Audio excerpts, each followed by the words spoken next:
following episode of Dave's Video Graveyard contains spoilers and naughty words. Listener discretion is advised. Have you ever bought or rented a videotape that wasn't quite right? It may have been a pirate copy. Ratings advice. Use it. It's on every... We're going streaking! Dave's Video Graveyard. That guy in a little coat. At no point in your rambling, incoherent response were you even close to anything that could be considered a rational thought. I'm not a smart man. Shut up! One tubby. What's wrong with him? My first thought would be alive. Why so serious? Wise man say forgiveness is divine, but never pay full price for late pizza. Hail to the king, baby. Hey, Ma! The meatloaf! We want it now! The meatloaf! Of all the radio shows in the world, this is definitely one of them.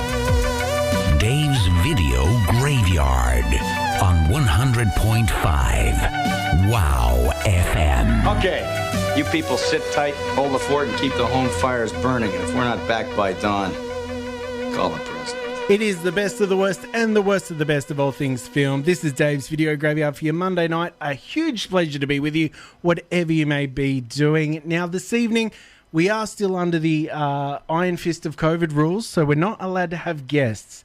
However, my co-host this evening is a very special co-host. Radio star, radio boffin, radio host, ska punk rocker, author. Charlotte Bedford, is there anything you can do? You're doing really, really well. I'm doing really well at radio right now, aren't I? Now, this is very the original Star Wars film, because I don't know if you remember, but at some point in 2017, my first ever show on WOWFM was with you standing in the corner, hitting me with a stick and telling me where I went wrong. You actually trained me here on WOWFM back in your early 20s. You were in your early 20s and 20s. Yeah, that's right. Of course I was. Because I'm really liking that you've gone in with the age jokes this early. I knew that was going to happen. But we subvert it because we say that you're in your 20s. Oh, of course. That makes all the difference. Hang on. So what about original Star Wars link? What was that? What do you mean? Well, because can I be Princess Leia? When you left me, yeah, I was the apprentice. And now I'm the master. That whole line. That's beautiful. Yeah. I love that. Thank you. I'm glad. Nothing is better than a joke you fully have to explain. I'm just so happy that I brought in this chalkboard to pull down and point with the laser pointer. I'm also really happy that you got the Star Wars original reference in very early on too. It is DVG. It's what you got to expect. Now, for those that don't know, you are a host here on WOWFM. You have your own show, originally The Liquidizer, which transmorphed into Soliology. Tell us about those two shows. So Liquidizer, we've been doing shows on WOWFM for about 10, 12 years now. That's a really long time, isn't it? That is. So that's with my partner John, and the Liquidizer was a kind of show that really used lots of different tunes from around the world and different genres, all alternative genres. To quote you both, it's a hodgepodge of boss tunes. That's right. I don't know what any of those... It's like when my kids talk about TikTok. I'm like, I know some of those words as words. So, yeah, this evening, it's a very relaxed fit episode. So we're going to have some fun. We're going to talk about some movies that you've chosen. You say relax, I say chaotic. I don't know, how those two things balance up. How do you become a doctor in radio and be this good at it? Like, it's a level I'll never get to. I am really good at writing about radio and teaching radio. I'm not as good at doing it. Right. That's my theory. And tell us a bit about your background in radio, because you've done like all facets of radio. You're not just here for the glamour and the ego trip of being on air. You do a lot of stuff behind the scenes. I do a lot of stuff behind the scenes. I'm an official community radio nerd, a total nerd. I've been doing community radio since the mid-80s. I know, when I was like barely could walk, obviously. Yeah.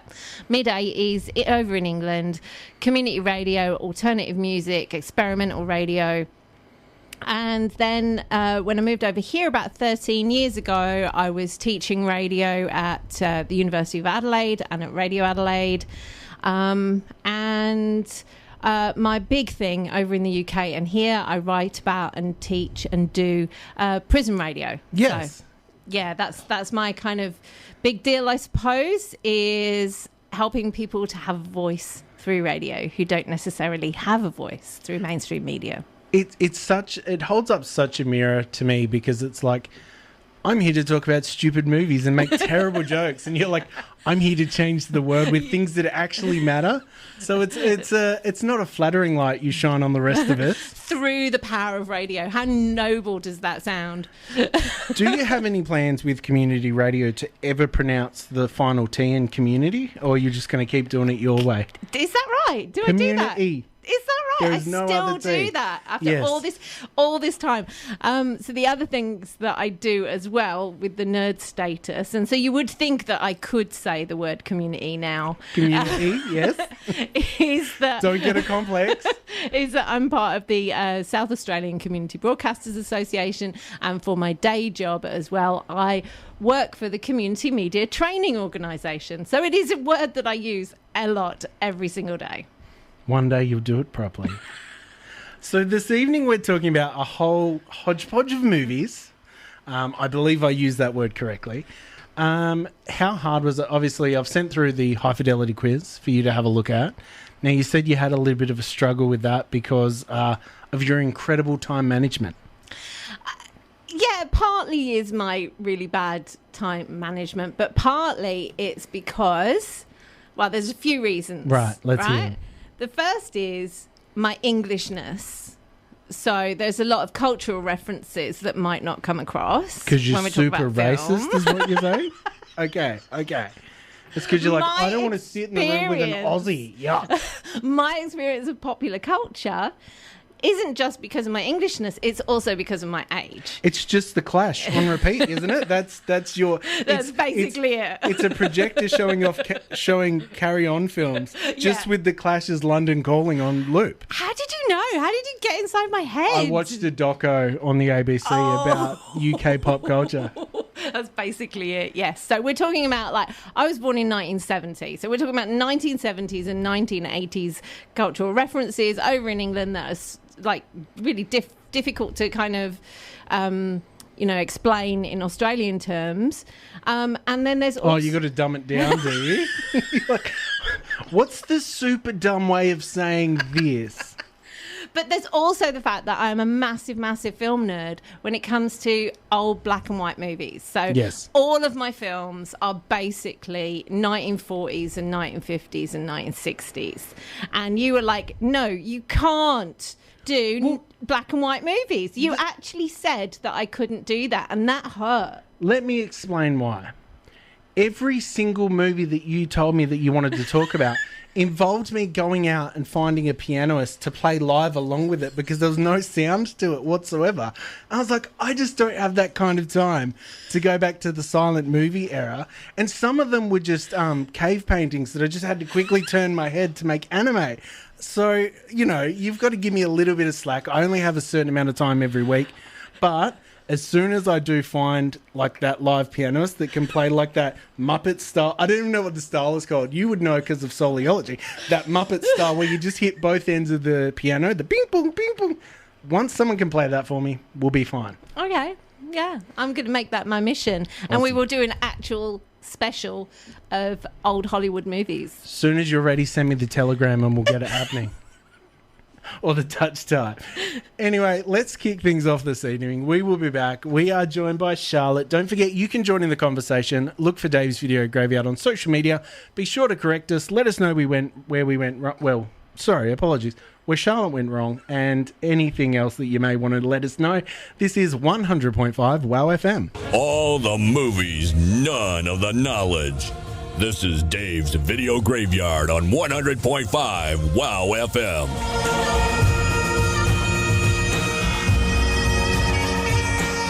It is 100.5 WOWFM, Dave's Video Graveyard. We are joined by Dr Charlotte Bedford, who I have heard in the last fortnight refer to herself as a doctor. So if something does happen this evening, please still call an MD. So tell us about becoming a doctor of radio. Oh my God, that sounds so wanky, doesn't it? I just picture you playing Operation, but with a radio, with the transistor radio, and you're standing over it. So that's it. I pretty much did that for 5 years. Yeah. Yeah. Right. Tell us about it. How did you become a doctor of? Tell us your actual title. I'm a doctor of media. Doctor of media. Yeah, and I suppose you could say doctor of community media or alternative media.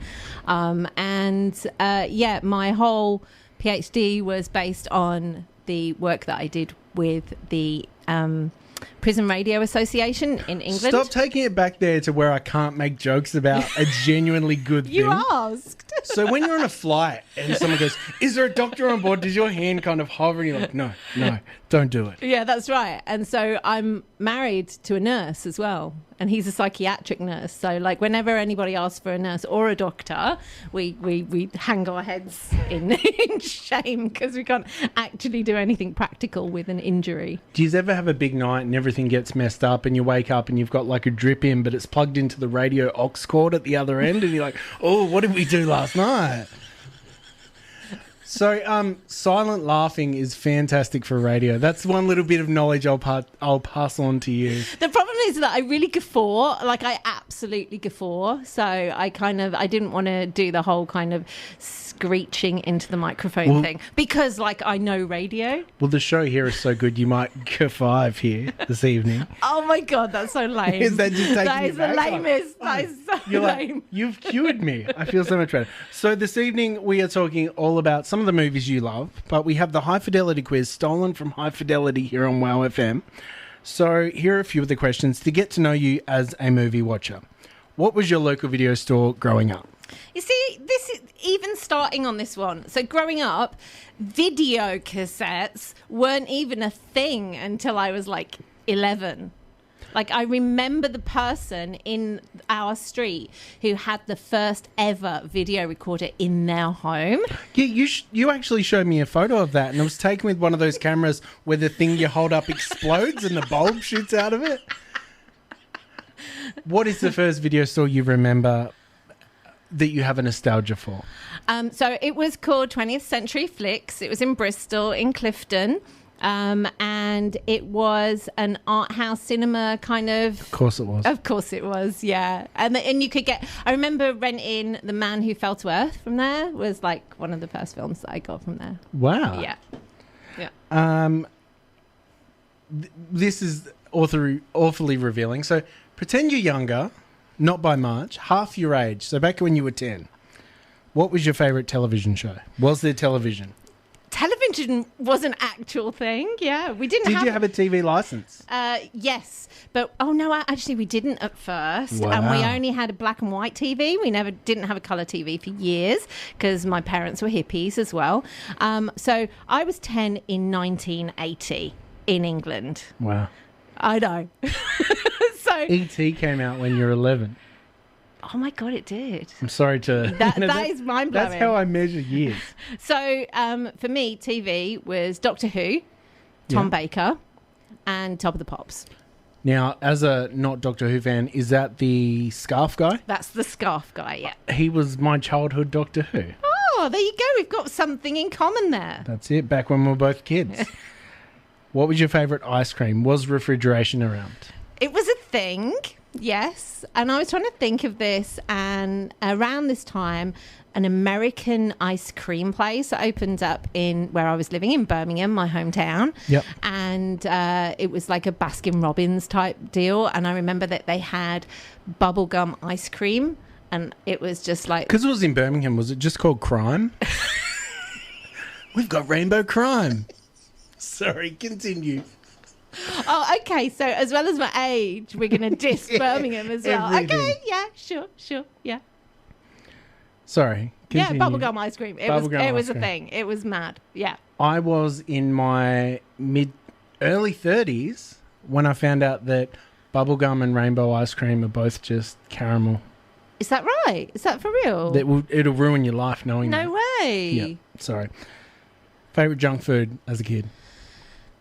Again, I was brought up by hippies, so it wasn't really a thing, and I was So kind it was lentils. yeah, pretty much.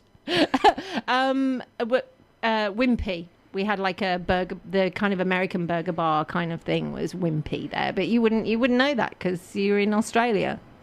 And minus 11. But anyway. There you go. Your favourite book as a kid? Well, again, around this time, it was probably the Narnia Chronicles. Nice. Nice. That's something that I've heard of.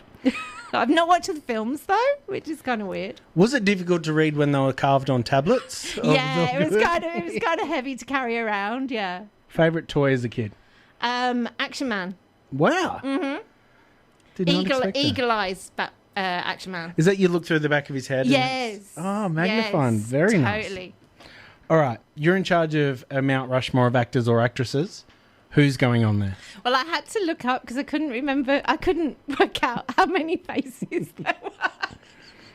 So Believe it or not, it doesn't really matter on this show. So it was really difficult. So my favourite actor of all time, and I love her so much that I've got a tattoo of her on my leg, is Bette Davis. So Nice. Bette Davis has to go up there. Without offending you, can I just tell you a genuine story from my childhood? So I grew up loving the Kim Carnes song Bette Davis Eyes.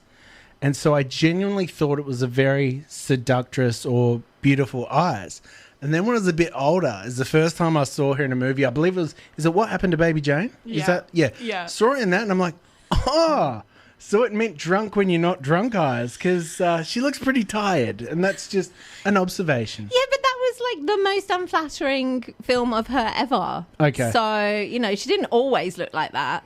And so Bette Davis eyes, I've got Bette Davis thighs. Do you Bette get Davis it? thighs, I like it. Yeah, it's a bit like Nice. your stepbrothers. Nice. Yeah. That's just the best. Who else is going on the Mount Rushmore? Robert De Niro. Nice. Jack Lemmon. Even though that's another black Are and we white film talking reference. apartment era or grumpy old man Jack Lemmon? Because one would take a lot more carving. The apartment era. Nice. The Apartment is basically one of my favourite films of all time, but you wouldn't let me pick it because it's 1950. No, that's fine. We can talk about it this evening. This is your evening. Right. It's okay. Dr. Charlotte night here on DVG. It's so weird looking back because obviously those movies are as far removed from me as my kids are to 90s movies. And it's such a bizarre thing to think. So I look back at movies like that because I'm slowly getting around thanks to Jamie that does our fact checking here on DVG. He quite often will bring up, he's like, oh, you've got to see this movie Hopscotch or all these other older movies that I wasn't privy to because of my age. And so I'm looking back on like North by Northwest and all these classics. And I'm like, why did all leading men look like Dennis the Menace's dad? Like just in everything. It was just such a generic look. And like anytime Jimmy Stewart comes on a movie, I'm just like, how's he the leading man? Oh my God, Jimmy Stewart is just so wonderful. He's literally a wonderful actor. And Cary Grant. Cary Grant. Oh my God, I had such a crush on Cary Grant. Did Rock Hudson make your list? No, actually. He No? would be good on Mount Rushmore, wouldn't he? Yeah, he would. Who else is going on there? I was really struggling with this one because I really wanted another woman. Yep. Because you can't have all men. Because right? you're a sexist, yes. I am yep. a sexist, yes. So I was kind of torn between Ingrid Bergman, if I'm sticking with my kind of black and white classic movie Yep. actors, or Frances McDormand, if I'm going to be a bit more up to date. Well, because I originally thought you were choosing because you wanted to use the grey granite to be like the movies they're in. So now you're putting in some colour there. Yes, I am, yeah. I'm trying to bring things up to kind of modern day reference. Funnily enough, though, when I was doing the creepy stalk, going back through our conversations when we talked about movies and stuff online, and I was like, all our conversations that pertain to movies are just like me talking about Sophie Loren's boobs and you agreeing with me, and I was like, that's not really 2 hours of radio. It could be. There's also all of the leading men that I fancy seems to be a big theme as well, like the whole kind of Bert Reynolds in Deliverance conversation that we had. Yes. Yeah. Just the most beautiful hairy hunk of man ever. It's that, and also that body type, which is just all of those leading men. Not to body shame any of them, they're all just built like the goodies. Like there's no toning to their bodies or anything. But you look back, and they were the sex symbols of an earlier generation. This whole kind of chiseled stuff is just a modern day, toxic masculinity thing to keep you men down. Yeah, well, weirdly enough, there was a photo bandied about of Bert Reynolds on a bearskin rug, and you genuinely couldn't tell where the rug finished and where his chair started. And when you sent that to me, I saved it on my screen, on my desktop. Have you ever seen Striptease? Yes, well... After you said that, I went straight to watch Striptease again, and it was just, I had the best afternoon. Because until you see older Bert Reynolds in his Y-fronts, covered in Vaseline top to toe, wearing cowboy boots. And a 10-gallon hat. And this is the guy that spoke out that he didn't like the content of Boogie Nights, which is one of his greatest. He was going to win an Oscar for that film, but you know what he did on the press conference? No. At every single press junket, he told them how much he didn't like the movie and how many wrong decisions the director made. And part of winning an Oscar is like ticking all the boxes and smiling when you're supposed to. So famously, they believe that he would have won an Oscar had it not been for that. Have you seen the remake of The Longest Yard? No. He reprises his character from the original Longest Yard. Is that a baseball? It's a thing? gridiron thing. So maybe the UK didn't get it. It's a sport thing. No, I would rather... Was there a filter on UK TV with gridiron where all the balls were like, the vertical hole was squished so that all the balls were round? No. Oh, that makes much more sense. Because Boogie Nights nearly made it into my top 5 films. Because and it is one of his greatest roles. That movie is fantastic. And it's so weird going to see all these Marvel films and Don Cheadle turns up and it's like, you're not wearing a white tuxedo covered in brains in this one. It's very different. All right, let's keep going. Pretend it's 2018 because the world has changed since this question was written. Would you prefer to watch a movie at home or at the cinemas? At home. Nice. I mean, I Don't very have to put rarely... pants on? Well, exactly. And I can be comfortable. I can stop it when I need to, get a cup of tea. Also... Why did you make the drinky hand motion when you said cup of tea? Do you drink it out of bottles at your home? Okay, moving on.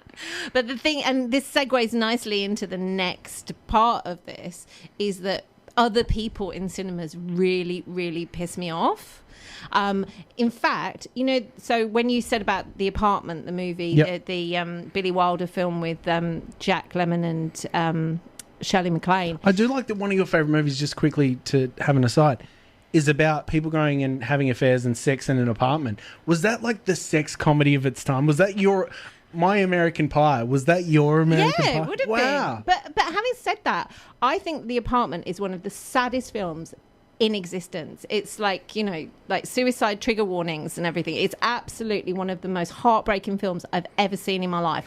And I cry every single time. It's absolutely heartbreaking. I went to see it at the cinema as part of some film festival in Rundle Street. And people are guffawing and just laughing all the way through her suicide attempt. And I'm just I feel like going up and slapping them. I remember similar. One of my teachers in high school made us watch Who's Afraid of Virginia Woolf, and every slap in that movie, the class giggled. And she was flipping out. She's like, "What is wrong with you?" We're like, "It's overacted." It's like, "How dare you?" It's an intense film. It is. Yeah. It's one of those movies that feel bad hit of the summer. But you're so right about other people at the cinemas. Grant, who used to co-host, also from the lovely UK, he is militant of a movie can be ruined by someone else in the cinema doing something that he doesn't like. Yep. I've only ever had it happen once, and that was the second Transformers movie. So it was an art house, high high cinema, high concept classic. Some guy brought in hot coals chicken to the cinema and ate it with his hands. And I don't know what happened in that movie because all I could focus on was this caveman that had somehow thawed out and gone to the cinemas to eat a rotisserie chicken. Because that smell of a rotisserie chicken, you're like, is that a really nice chicken or a dirty nappy? Like there's that waft where it's the same thing.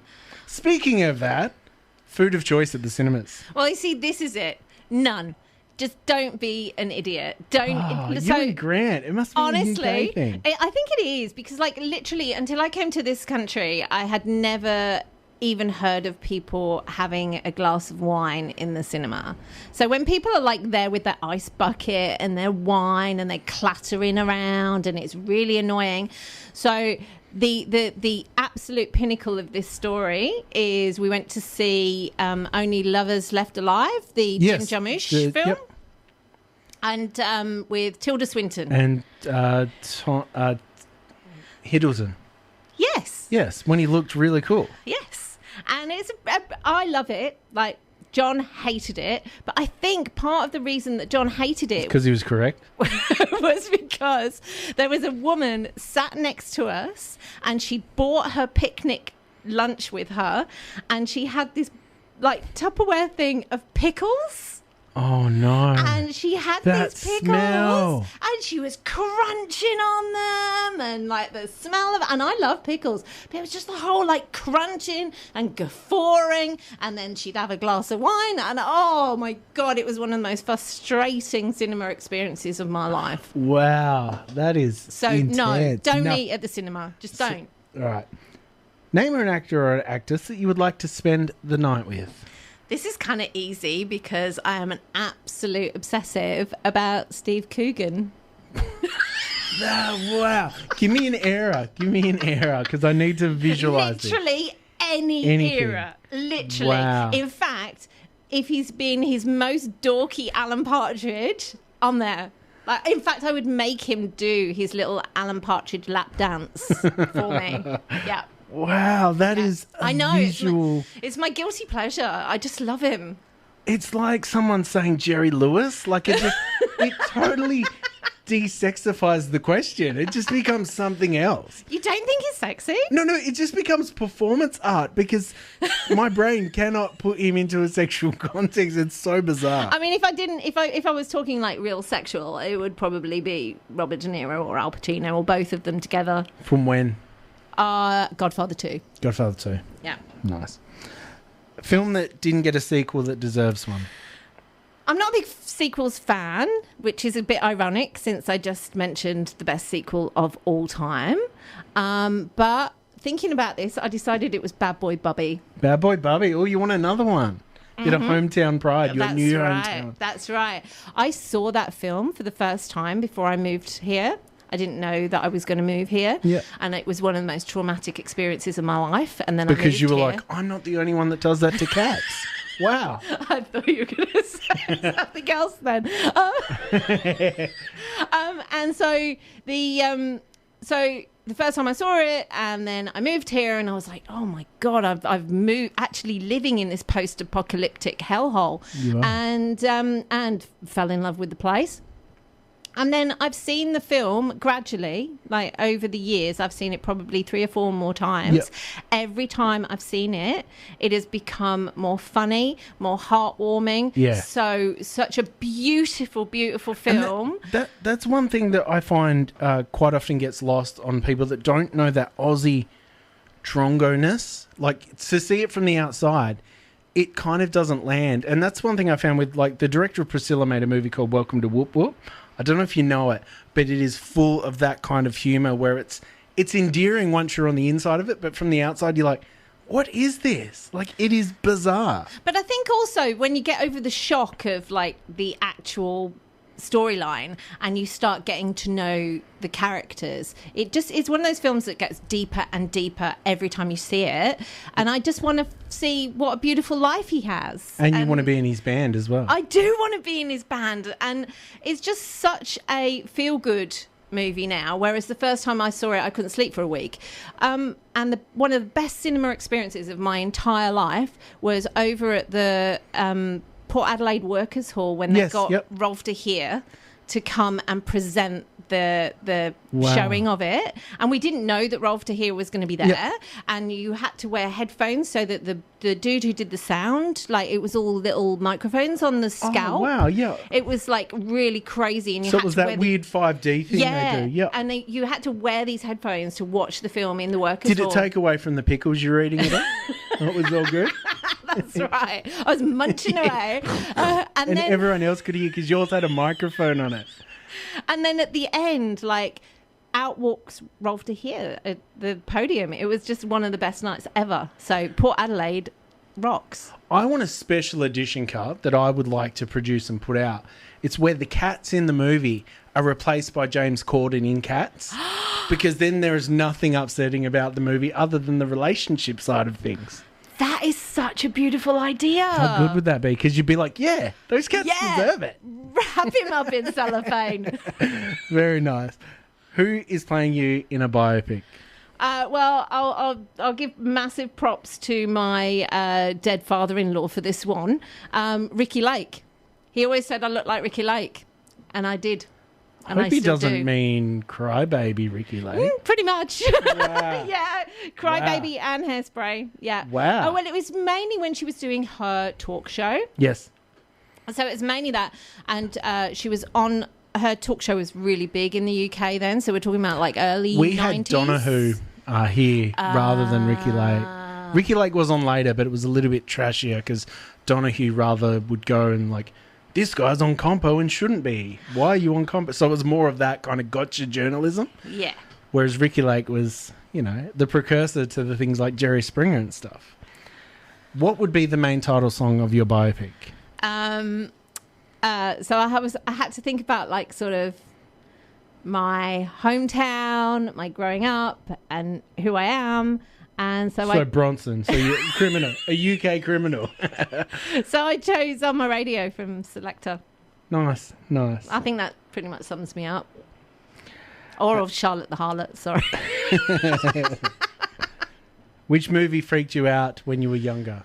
The House That Dripped Blood. It was a 1971 Hammer House of Horror. And I'm going to Christopher Lee in it? No, it wasn't. No. It was like... No, I can't even remember who it was now. It was like really, really, really trashy. Oh, no, it was. It was Christopher Lee and Peter Cushing. And Denholm Elliott. And John Pertwee. Wow. A Doctor Who reference there. They're all names. Wow. Yeah, it absolutely freaked me out. And I'm going to give massive props out to Bicky and Paul in North Haven right now, because they have just lent us the whole box set of Hammer House of Horrors DVDs. Nice. And we're slowly going through it. There's some absolute gems in there. And you've started carving all your chair legs into like spikes? What am I doing? Yes. Alrighty.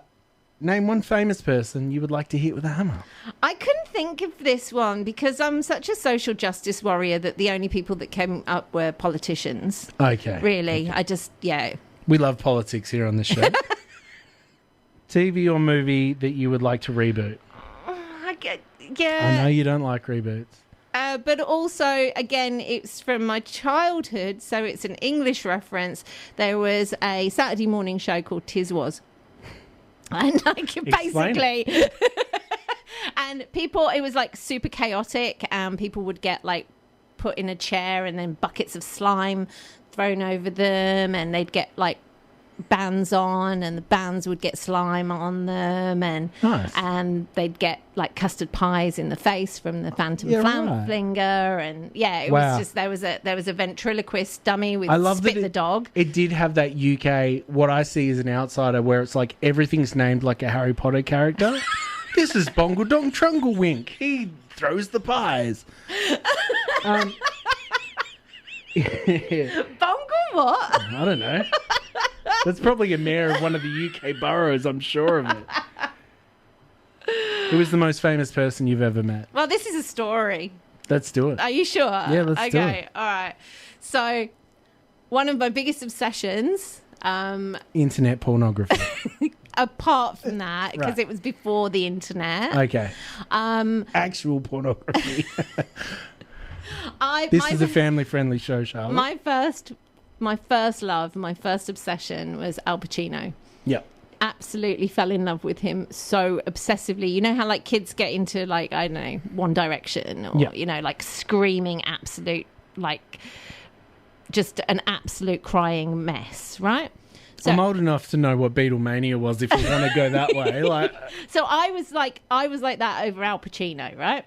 So Al Pacino comes to London to be in a play, American Buffalo by David Mamet.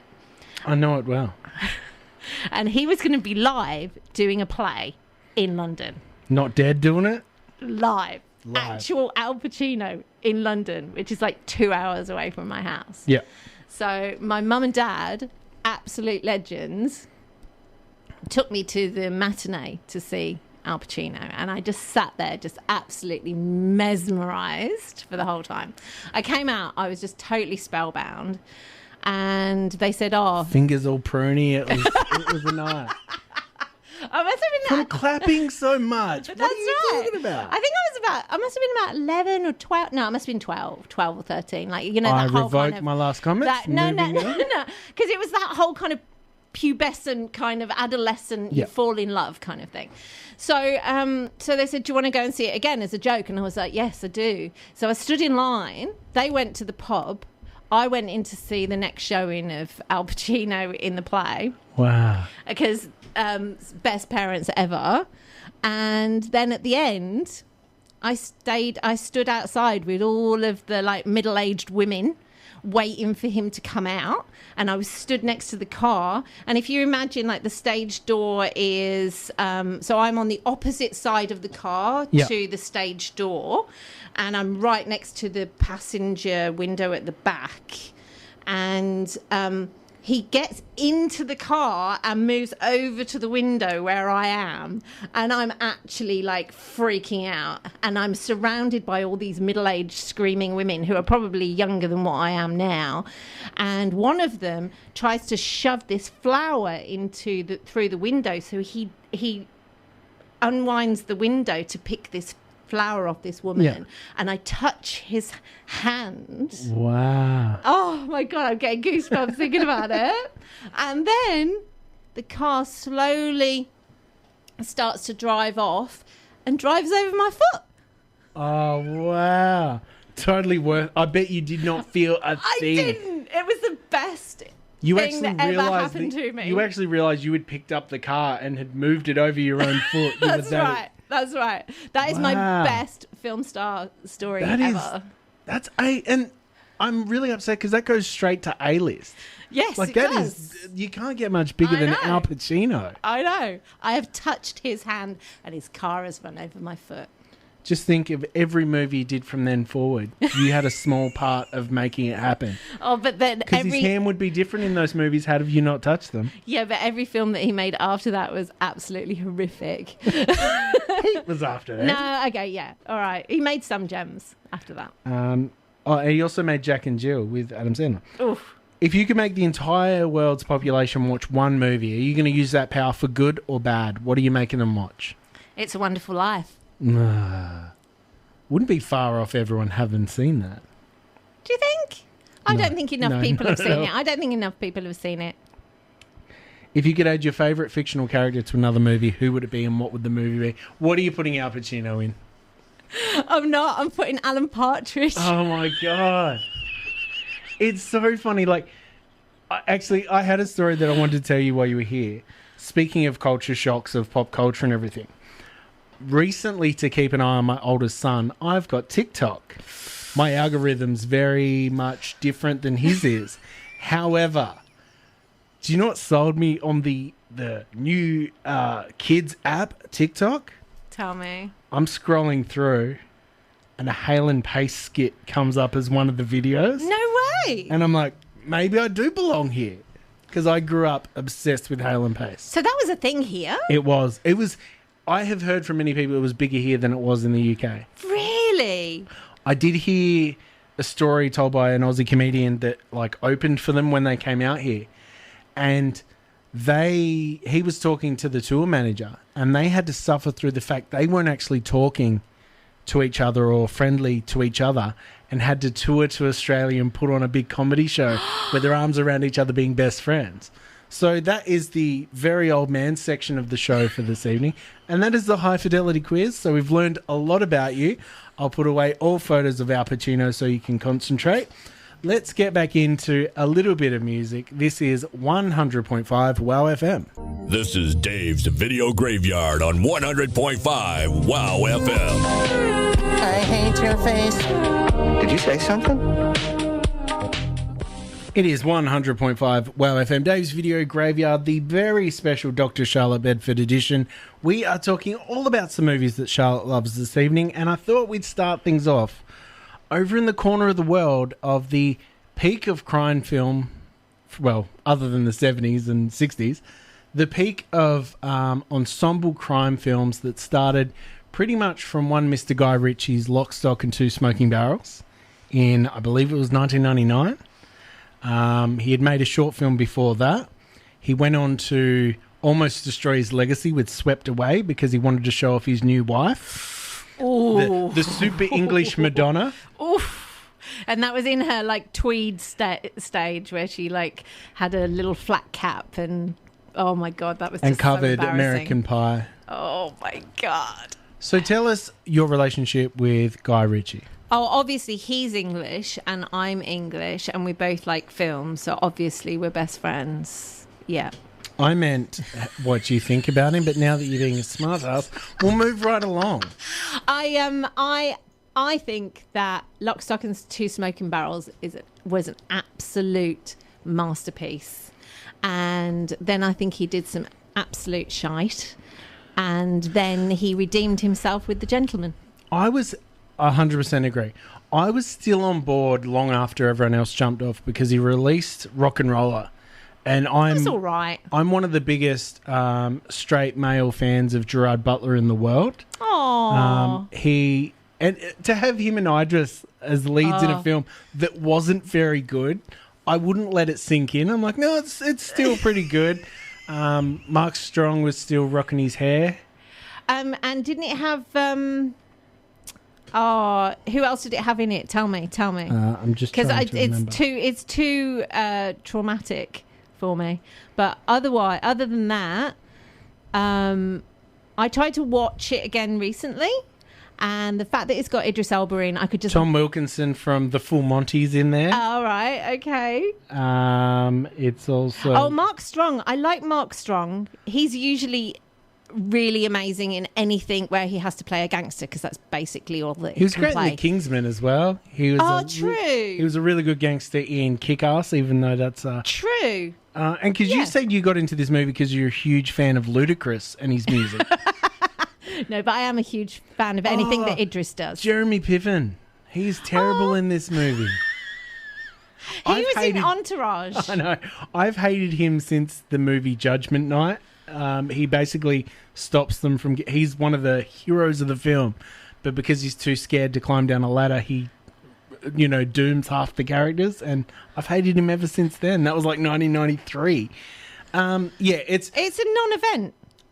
It really, Guy Ritchie's films really, really shot that, because Tarantino ruled the mid-90s, but then moving into the early 2000s, Guy Ritchie kind of brought this new, edgy, and it also had the charm of being from the UK, so there was a lot of rhyming slang and stuff that, unless you watch Rumpola the Bailey, you didn't know what half of the words were. And Tom Hardy's in it, but I do not even remember him. Yes, I needed to check that. I was pretty sure that Tom Hardy was in it. I don't think it was a big role. Have you seen The Brothers Grimsby, speaking of Mark Strong? Oh my God, that is one of the worst films ever. So bad. I counter that with saying it's perhaps the greatest elephant scene in a movie ever put to film. Yeah, that is true. Yeah. So, obviously, he kind of tried to move away from his style that he built up. He did Swept Away because the missus wouldn't shut up. Revolver with Jason Statham is just another one of those... what do you think, being from the UK, about Jason Statham? Is he one of those, you could never kind of buy into it, or did you buy into him? I never bought into Jason Statham. He looks quite pretty, but other than that... Because once, like, I've seen him on, like, I reckon it was the show Eurotrash, and he appeared on it as one of the backup dancers of, like, a Euro dance track back in his high diving days of the, he's part of a high diving team. I will be showing you some photos and things. I need to see this. Rocking the hair. It was... wow. I just got a message from Jamie saying that Venom is also in Rock and Roller, so... yeah, so he made Revolver, which was terrible. It had Andre 3000 from Outkast in it. Other than that, I don't remember much about it. He then made The Man from U.N.C.L.E., which I've heard amazing things about, and I've got a bit of a man crush on Henry Cavill because he's Superman, the giant. I reckon he's Welsh, giant Welsh Superman. No. You would like him in the Mission Impossible 5 movie because my wife does, even though she doesn't like the movie. King Arthur was the terrible movie with Taron Egerton and Jamie Foxx that he made. It was just a redo of Robin Hood, except all the characters did parkour because it was cool for kids. Wow. Did you like The Kingsman? I don't mind The Kingsman, actually. Yeah, I thought it was all right. It's because you're a chav. Is that why? Do you watch it with your Burberry cap on? You're like, yeah. You're not allowed to use that term. Really? Yeah, it's Okay. classist. Really? Yeah, it's like derogatory to the working classes. In I'm the same way that bogan is. I'm so sorry. I did not mean to offend one of the high society members of Birmingham, and I hope that you will take my apology and an offering of some sovereign rings to make you guys happy. Then he made Snatch, which was a return to form. It was. Even though Brad Pitt's accent absolutely cracks me up. He didn't do a bad job, because to do like an actually proper traveller accent... Because you can't use that P word anymore. No, you can't use that P word. Well, no, I didn't realise, because being removed, it's like one of those words that's like, that word's offensive. Wow. We got an email from our podcast really? about the G word that also means the same thing. Right. Did not know that was also a slur. So. Yeah. Traveller. Yes, that's the word that one would use. Well, that's weird, because traveller is Aussie slang for an erection that you get on a bus. So what? We're both learning. This is a cultural melting pot. For real? Yeah. That as an actual word? Yes. Such and such got a traveller from the vibrations on the bus. Oh my God. This isn't nice. So... But yeah, Snatch. I really like the film Snatch. Wow, they're making it, or have they made, a TV show of Snatch. For real? With the guy from Gossip Girl that I can't remember his name. It's got Rupert Grint from Harry Potter and a heap of other names of TV actors from the UK that, she seems like a good actress. You're just perving over the internet now. That's not good radio. Well, let's cut back to some of your silent laughing for a good 15 seconds, shall we? There it is. While you scroll through all the pretty ladies on IMDb. The Gentleman is Hugh Grant's equal first or perhaps second greatest film role. Why? How could I think it's his best film role ever. Come on, what's his other one then? Paddington 2. Oh, yeah, to be fair. That movie is incredible. That movie is amazing. The amount of people knowing my background in loving trashy movies that I've promised that movie is great, thinking it's a joke setup. They're like, oh, yeah, good one. Then, 2 years later, watch the movie and go, it was incredible. I watched it because of you. Yeah, it is an incredible movie. Amazing. Almost stolen by Hugh Grant. Yeah. I mean, and what happened after I'd seen The Gentleman, I went back and watched all of his schlocky, cheesy kind of English stammery. Was it 1980s, that kind of thing? Well, because he wasn't on the radar until 4 Weddings and a Funeral in Australia. Yeah. So that was very early 90s. Okay, so 90s then. Yeah. So I went back and I did all of that. I watched Notting Hill for the first time, all of the stuff that I would never... Is Stephen Norris the director of that?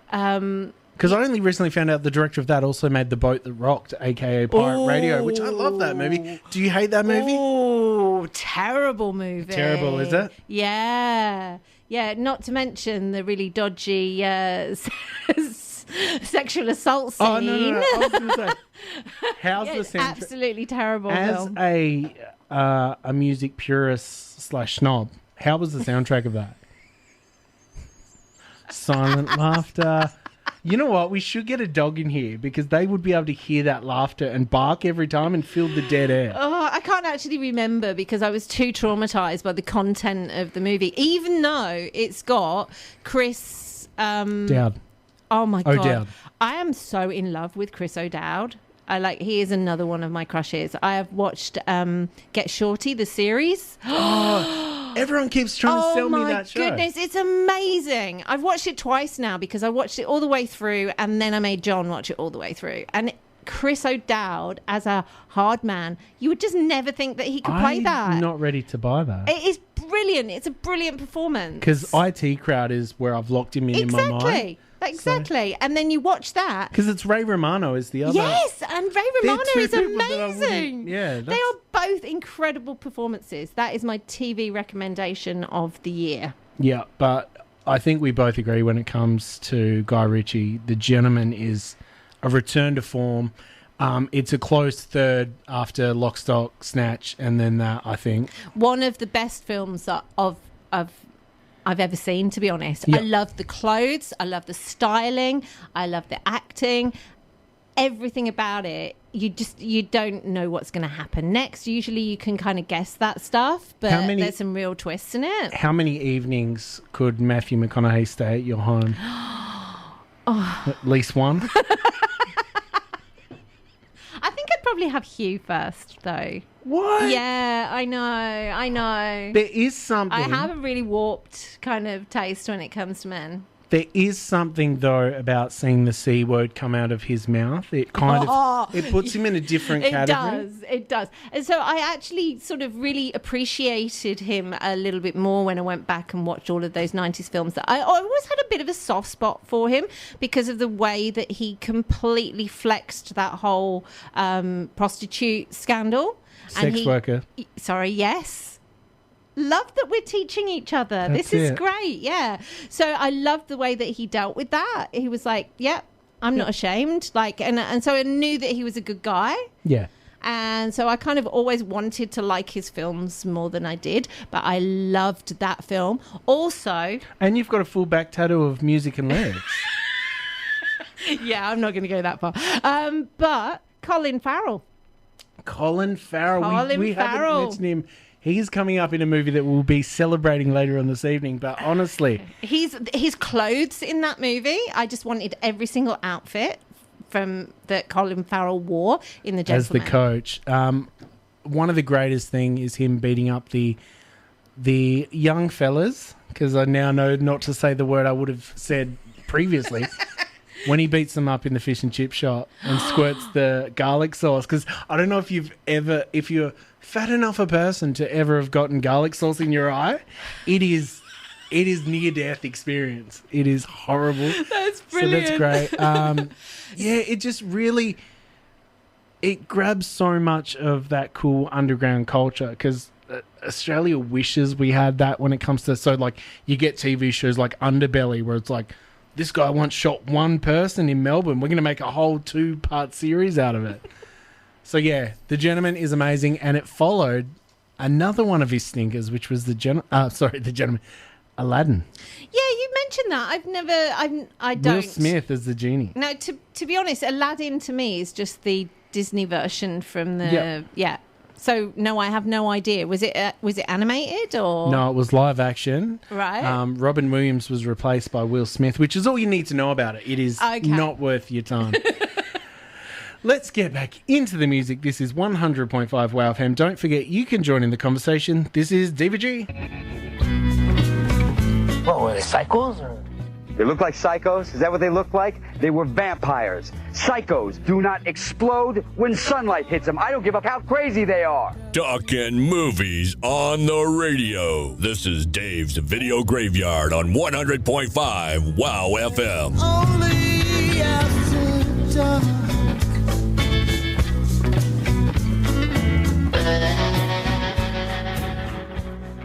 It is Dave's Video Graveyard on WOWFM. We are joined by Dr Bedford. She's taking all your medical questions. So email davesvideograveyard@gmail.com and we'll answer them Dolly Doctor style. Now, Dolly Doctor, I don't think you have any... No, but I do know what Dolly Doctor is. Okay. Because I listened to Because you got your doctorate at the same place. That's right. Yeah. Because I listened to the Adelaide Jerks podcast. Right. And they do the thing where they answer Dolly. Don't you shout out and promote other podcasts on this show? How very dare you? You're going to tie it back to this show. Other funny ones as well, yeah. How Really dare you. really funny day. Oh, your mic stopped working. Oh, you must be laughing for the next 40 minutes. Because it's just silence from your end. Now, I wanted to ask you about your opinion of your mother country's television. What are some of the iconic shows for you? Because obviously we get it filtered through with, like, there's the Aussie version of UK TV where it's just like you get all your big heavy hitters and stuff. But are there shows that really ring true that didn't make it over here? Like, no one in Australia cares about Gavin and Stacey. For real? Yeah. That's don't not care. true. That It's is not true. true. That is not true. It's Gavin and expats Stacey from the UK that watch it in Australia. No one else real? cares. James Corden is a terrible talk show host. That's how we know him. That's how we hate him. I mean, we hate James Corden full stop. Yes. But Gavin and Stacey was his one true moment of genius. And that's because of Ruth, the co-writer. Right. And so she was brilliant. But yeah, you should have forewarned me of this, No, I this shouldn't have. discussion. This is live radio. Welcome to live radio. You're not sitting, you're not sitting in a library reading a book about radio, are you? I know, that's right. I'm actually doing it. That's it. Yeah, we were talking earlier So about Peep Show's a big Peep one? Show. Peep Show would be... I've watched every single Peep Show episode probably more times than anything else. Massive Superhands fan. Yeah. I live my life according to Superhands' wisdom. Nice. Yes. The secret ingredient is always crime. And I honestly can quote so much of it, and when I was younger, I could quote a lot of Comic Strip Presents. Yes, yeah. Yeah. I grew up like quoting Comic Strip Presents. Once, like, because every time we have guests and they choose their top 10 favourite, we did get Comic Strip Presents Bad News once. And I was like, that was so left of centre. It really was. It was brilliant. There was Mr. Jolly Lives Next Door as well. What about, obviously, the iconic one for Australians, because it was huge over here, The Young Ones?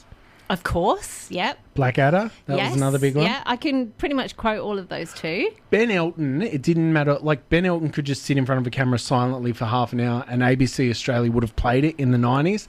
So we got, like, The Thin Blue Line and all these lesser shows. We got, I forget his name, but what is the actor from Red Dwarf? He was also in the British Empire. And so we got all the lesser shows that he did. Oh, So the there was- British there Empire. was the British Empire. So we got all that kind of stuff. Then I think because they wanted to discourage the older viewers from sitting in front of the TV during the day, so we'd get Yes Minister, One Foot in the Grave, and all those shows. Yeah, but those were classics. Those were brilliant. Can I get another celebrity story in? Let's do it. So I met You hooked up with Dane Ginny Dan. I met Ben Elton. Wow. I met Ben Elton. I was a total fangirl in the same way that I was a fangirl for Al Pacino. I was a fangirl for Ben Elton, and so they did theatre shows. Like I would have been about 17, 18, and I'd go and watch him do the live comedy shows, and I went and got my book signed by him a couple of times backstage, and we became pen pals. That's maybe problematic, but amazing. Well, this is it. Me and Ben Elton became pen pals when I was probably not, probably shouldn't have been a thing, really. And then he stopped writing to me after Sent a birth certificate. After my 16th birthday. No, After the reduction, he's like, that's right. It stamped it with a rubber stamp. Null and void, not at this address. But it was a bit. This is how I can't believe I did this, but I accused him of selling out in one of my letters. Why would he not reply to that? I know who on earth was I? That's incredible. I know. So yeah, I insulted Ben Elton, but That's I'm sure he fantastic. managed That's to. brilliant. I'm sure It really put a dink in his career as well. Obviously. Well, he moved to Perth, didn't he? And still to this day, one of my all-time fictional heroes is Onslow from Keeping Up Appearances. Oh, that is the most endearing television show on earth. And that's one of those, much like the movie Shawshank Redemption, if you're changing the channel and Keeping Up Appearances on, you're not doing anything until that episode. I was always hoping there'd be a final episode where, like, Richard goes on a shooting spree, because it just feels like it's building, but it never pays off. See, I was more of a one foot in the grave person than I remember the theme, but never watched it because no, that was class. That was better. I was never a Keeping Up Appearances. Hyacinth Bouquet just like irritated me because she was too much like people that I knew. Real? Yeah, it was too real. That's like when I watched Wolf Creek. Not so much the murder, but John Jarrett's character. I'm like, if he wasn't murdering people, he'd probably be related to me. So I don't like that side of things. I've got an issue and an apology. We've been corrected by Jamie, the man that corrects Stevie G. He has said that he loves Gavin and Stacey. Oh. And he's also written Chris Barry, but I'm not sure what that was in response. That's the British Empire. Chris Barry, right. Thank you, Jamie. Yes. Right. What about... Uncle Bryn in Gavin and Stacey is one of the best characters ever created. Every time I watch, like... I tried to watch an episode that was on like ABC 7 or, one of the ones that doesn't matter. They're like, we either talk about what's happening in Palestine at Live Cross or we show Gavin and Stacey. And I tried to watch an episode and it was just James Corden and a blonde girl rapping down a phone to a guy working at a job. And I was like, class. That is a class scene. I was like, this is not for me. It's American Boy. That is a class scene. Not for me. Estelle. Oh my God. Okay. Yeah, it's one of the only good redeeming things that James Corden has ever done, in my opinion. Now, I was also told by Jamie recently, because I was speaking highly of Men Behaving Badly, because I watched that when I was too young, but I didn't know about Bob the Builder and him as a real life person. And I was like, oh no, Men Behaving Badly is not a good time. Yeah. No. I'm like, I did not know that show got cancelled. Thank you, Jamie, for letting me know. But that theme song to that, and everyone forgets the series that had Harry Enfield in it, because he was the original flatmate with Martin Clunes. Really? He moved out, and then Bob the Builder moved in. For real? I didn't know that. Yeah, no one remembers. Know that. Yeah. The Fast Show, one of the most classic British TV series. Drop the Dead Donkey. Oh, I used to love that. Yeah, but I don't understand how that would be a thing here, because comedy. But it was actually like referring to the news of the day, and you would have probably got it like 6 months later and it wouldn't have had the same references particularly. Didn't matter. What was the show? It was 3 main actors in it. It was skit comedy, and one of the guys was a big tall bald guy, and they did some amazing skits. And there's a famous one where they all go to a urinal and they're all one's got a beer, one's got a smoke, and they all rearrange their arms to make sure they're all holding something, and it's just comedy gold. Okay. I recently was hospitalised and given a certain pain relief, and I watched episodes of Mr. Bean, and I got so emotional over how good Mr. Bean still is to this day. It is a flawless television show. I'm looking quite dumbstruck at that. I just could see you like off your trolley, getting emotional over Mr. Bean. Jamie has let us know. Drop the Dead Donkey aired here a week after on SBS. That makes sense then. It wouldn't make sense six months later. What about, because there was some shows that you totally forget the names of, like there was stuff with Harry Enfield, there was Shawnee's Show, I believe it was called. Yes, I didn't know that you got that. We got Shawnee's that. Show was amazing. I used to stay out, because that replaced Hale and Pace on a Thursday night, Right. so I used to stay up to watch it. I can still sing the theme tune to Shawnee's Show. That's why I remember what it's called. He only died a few years ago, and that was a really sad moment. Yeah. Thanks for bringing the whole show down. You're really good at radio. I can see. So how many cereal box barcodes did you have to send in to get your radio doctorate? I'm just wondering, because I'll start collecting them now. What are the other iconic shows? So did Red Dwarf ever matter to you? It's a very boy show, not to be sexist. No, I watched a lot of Red Dwarf. I watched the initial series with the woman as the computer. Yep. I've forgotten her name now, but she was like a really, really good stand-up comedian as well. And I liked the cat. Right, I'll need Jamie to chime in with some UK shows as well. But then after Craig, there was some sexual misconduct. Some more cancelling. It's called the Spacey Effect here on DVG. Righto, yeah. So there was some more Spacey Effect? Yeah. Dang it. Yeah. But yeah, it kind of got a bit boring after a while. Is that a really terrible thing to say about Red Dwarf? Because I know people get really passionate about it. Oh, we also did talk about Spaced. Spaced, yes. So Spaced is one of my favourite iconic TV shows of all time. Black Books. But Spaced, though, I think was the best out of all of them. And the scene where they go clubbing is literally one of my favourite TV moments of all time and was pretty much my life in the 90s. Yeah. Sweet. I'm giving a lot away there. So you lived through human traffic. I lived through, that was me. Yeah. Yes, that was me. I still, and it would reveal a lot about me as a person, the idea in that show that there's someone that he sees everywhere and says hello to and is nice to, but absolutely hates. Which show? What? In Human Traffic, in the movie Human Traffic. Right.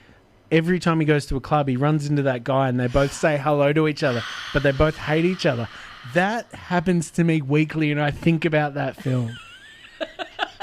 Mine is the scene, Jungle is Massive. The scene, yeah, that is one of the best scenes ever. My sister had that on a cassette tape off the radio. Really? And the song straight after it was Mr. Big's To Be With You. So there was something for both of us. So anytime I hear that Jungle is Massive song, I think of that. What do you think of Sacha Baron Cohen? Particularly his Ali G stuff. Ali G is an absolute genius. Sacha Baron Cohen, even with the film Grimsby under his belt, is a genius, and he can do no wrong, even though he made Grimsby. What about Little Britain? Well, at the time, it was so funny. At the time, it was amazing. I loved Little Britain, but then when you look back on it, it is quite... how on earth they got away with the things that they did. It was a different time. Yes. Another a celebrity moment. I have been... So there's in... Is that like a celebrity?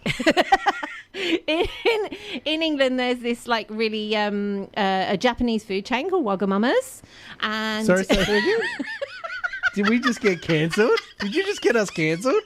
And I sat on, and you have to sit on benches for the full kind of Japanese experience when you go and have your ramen. And I sat sat one along from that dude. What's his name? Matt Lucas. Yes. Nice. There you go. I'm full of these celebrity stories. I've had ramen next to Matt Lucas. My son, when he was 6-year-old, was reading all these books by David Walliams and loving them. And it wasn't until much later I realised it was the guy from Little Britain that wrote all these kids' books. So Jay, good listener and friend of the show, and listener, because I mispronounced that word, he has messaged in and he said The Good Life is an incredible UK show. Do you know that one? You don't? Are you saying you don't? Do I? Richard Pryor's. Mansplain it to me. Oh my goodness. The Good Life is an absolute classic. So they're a suburban couple, Richard Bryars and Felicity. I'm going to have to... You've clicked and you have...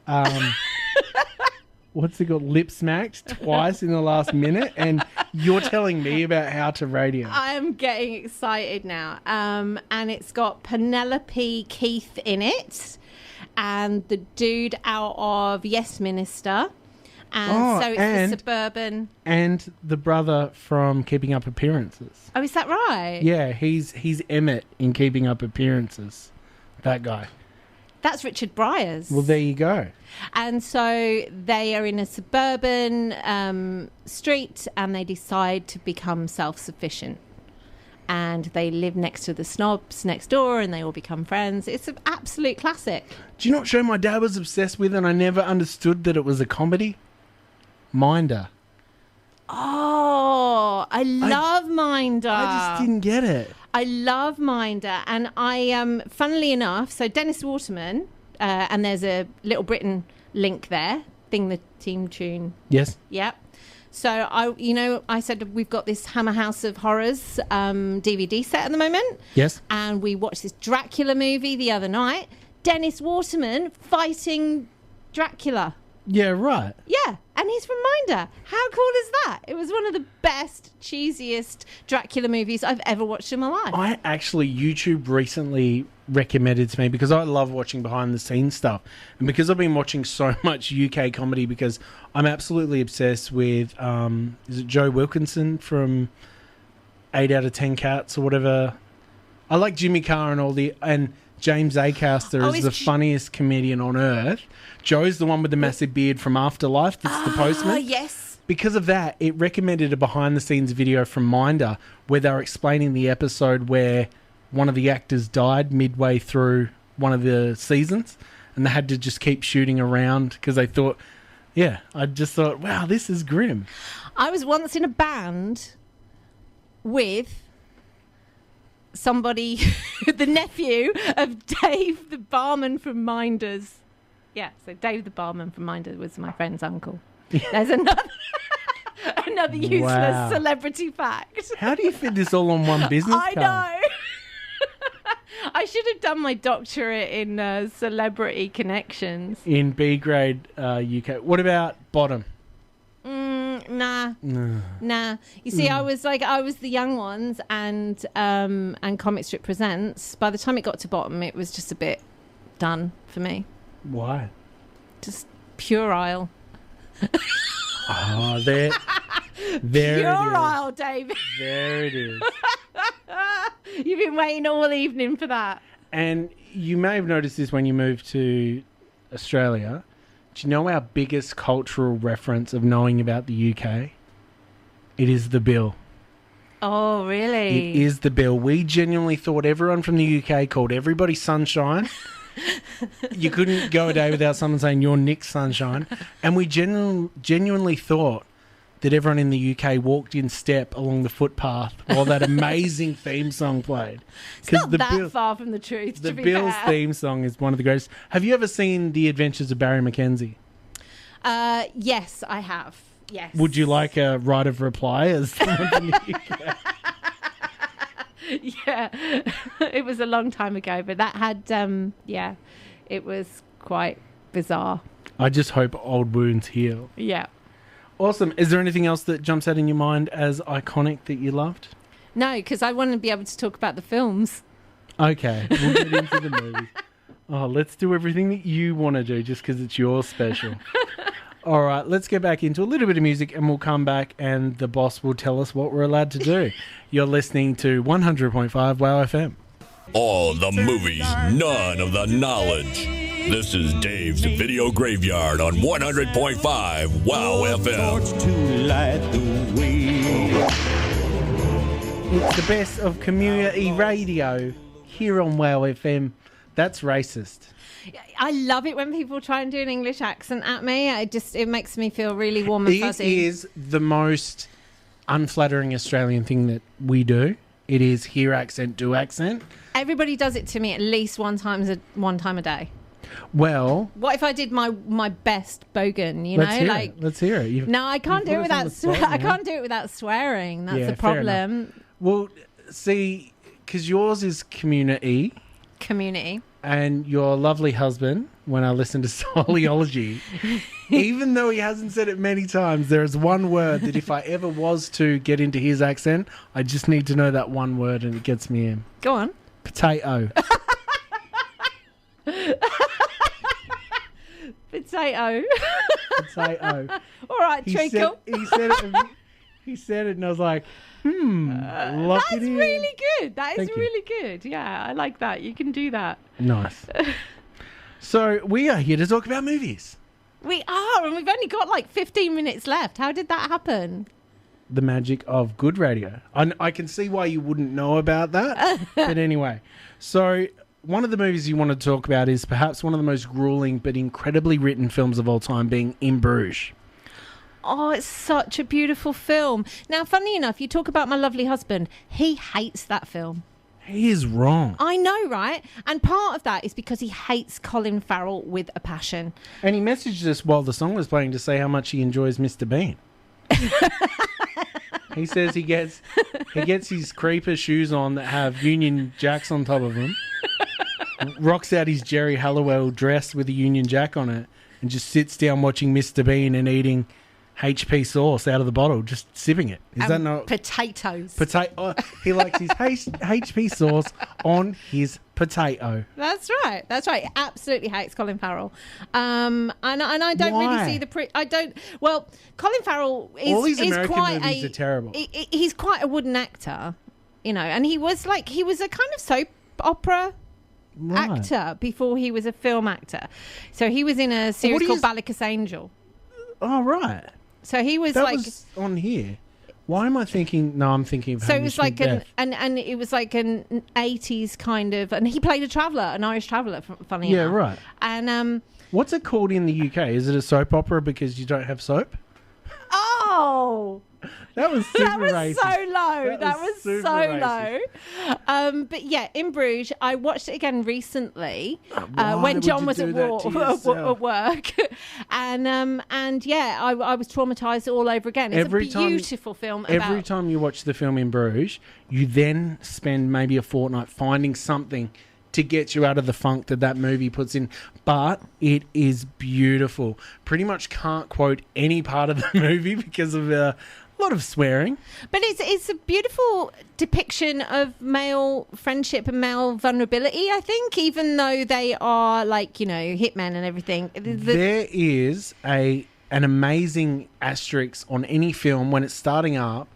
If the words Brendan Gleeson are in the opening titles, there is a guaranteed level of quality because he's one of the greatest character actors of all time. Yeah, agreed. Knuckles McGinty himself from Paddington 2.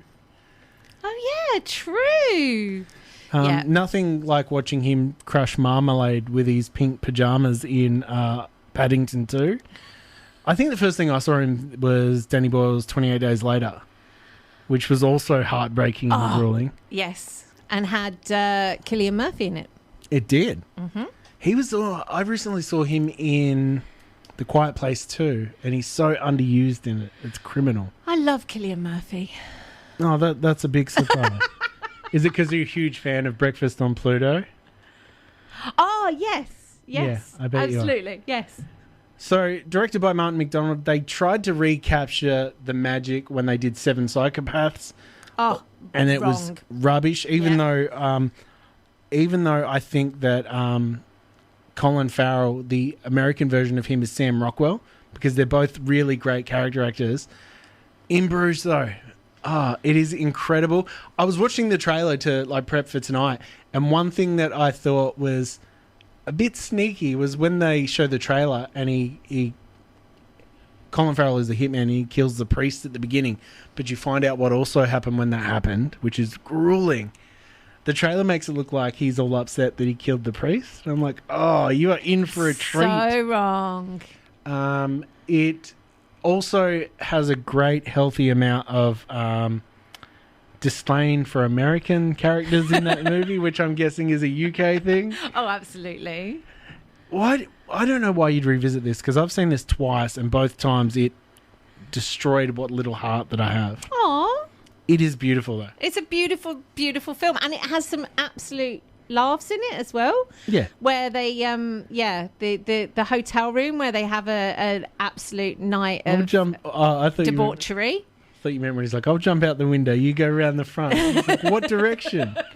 No, I'm talking about the debaucherous evening that they have with the sex workers. The race war evening. Yes.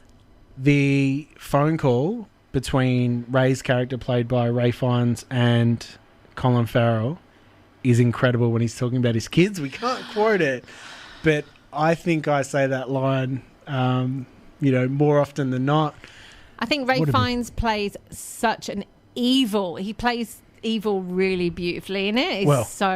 He's so scary. Well, you were saying off air that you kind of liked what he did in Schindler's List. Did you want to go more into that? Or no, you're all right. Okay, no worries. Now, on your list, there is an overarching theme, and I'm guessing perhaps you own a Tommy gun, because looking at your list, you've pretty much picked the American version of Guy Richie in Martin Scorsese. Yeah, basically. I'm an absolute Scorsese nut. And I rewatched, in preparation for this, I rewatched Casino again over the weekend. I take my kids to a lot of sporting events. I cannot hear the noise that a metal baseball bat makes whilst playing baseball and not think of the movie Casino. This movie is brilliant. It's the reason I still, whenever, even though he's an absolute lunatic and a political nightmare in real life, anytime James Woods comes into a movie, because of Casino, he's the abusive boyfriend. I hate him so much in real life because of his character. And it's played so well. I don't think he was acting though. No, but in the rewatch this weekend, one of the things that because for me, it's all about Sharon Stone. I think that it's her finest moment. It's all about, for me, the clothes and the set, the styling of that film is I'm going to stop you there. incredible. Other than Basic Instinct interview scene. Of course, but moving on. It's just so beautiful. Every single outfit, every single costume. She looks stunning in everything. It's the fights and the chemistry between her and Robert De Niro are incredible. The manic way she acts at the part where she goes to the house to get the jewellery and tells the security guard not to let De Niro in, that is acting, honestly. Yeah. I didn't ever think that she could act. I just thought that she flashed her bits and that was it. But in How Casino, dare you? I know, right? You're such a chauvinist. I know, I am. But she is so brilliant in it. But what I had this new appreciation on this latest watch. Joe Pesci. I just hadn't. Joe Pesci is in it as well. Home Alone 1 and 2's Joe Pesci is in the film. His acting in it is like way better than what I'd given him credit for. I just thought he just did usual kind of psycho gangster, but you watch him with a fresh perspective. 100%. And there's some really hilarious bits, like the bits where the FBI, like where their plane crashes. Oh my god, that's so brilliant! And they're running around the golf course. I love that. There's humour in it as well. There is an incredible, and I know you will hate it with like The Fire of 1,000 Suns. There is a parody version of Casino called Mafia the Movie. And it's much like Hot Shots, like as in, like flying high. But the way that they do Casino is incredible. And I still always think back to the worst bit. Sharon Stone's character in the film is arguing with De Niro's version of the character. And she's yelling at him. And it's the scene where she's throwing everything before she takes... I'm taking the kid, that scene.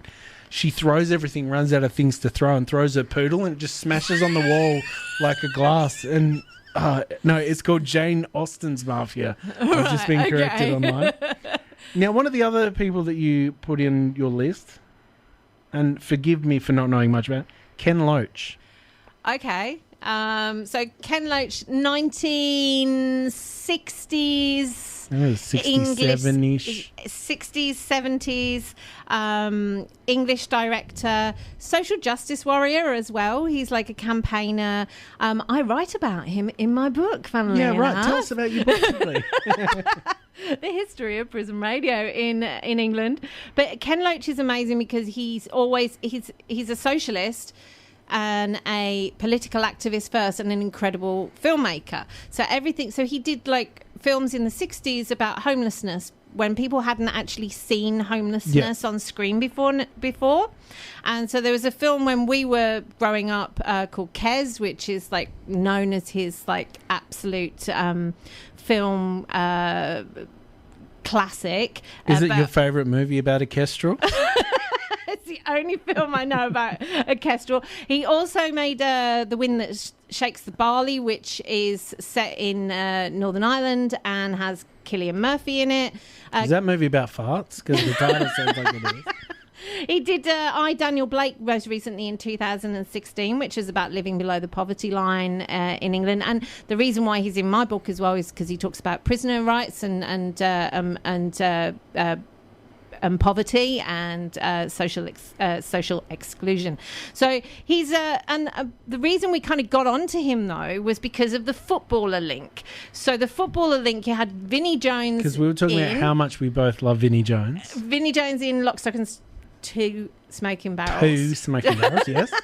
And then he made a film. Ken Loach made a film called Looking for Eric with Eric Cantona in it, and and this postman has these hallucinogenic kind of. He keeps seeing Eric Cantona everywhere he goes, and Eric Cantona kind of protects him and helps him through his depression. No, it's more about his mental health. You really make this show fun. But Eric Cantona... Here's a list of things you can't make a joke about, Dave. Let's talk about them. I'll just sit here silently. So anyway, social realism and Ken Loach, he's a legend. I have done heaps of research about prisoners online. Yeah. I think it's different than yours. And they usually get their kits off. Is that what you're saying? Don't judge me. You do your research, I'll do mine. I'm a doctor in my own realm. Well, the overarching theme of your show 30 minutes is at boobs. a time. 30 minutes? Wow, that's staying power. Gotta find the right scene. Not wasting it. Other than being a chauvinist, so taking a look at your list, that's pretty much everything covered. Really? We did What it. an absolute pleasure. An absolute joy. For you? For me. Okay. I've had a nice time. That makes sense. I've had a really nice time. Awesome. So, one thing we didn't really get to touch on is you're an author. How many colouring in books have you written? Well, I'm doing one right now because Nice. you've given me one. You've given me texters. That's an Australian word. They're Texter. called felt tips. Felt tip is a pen. Yeah, that's what these are. These are felt tips. No, I never they're knew not. what texters were when I moved here. Markers? No, these are felt tip pens. No, they're not. They are. They're connector pens, if anything.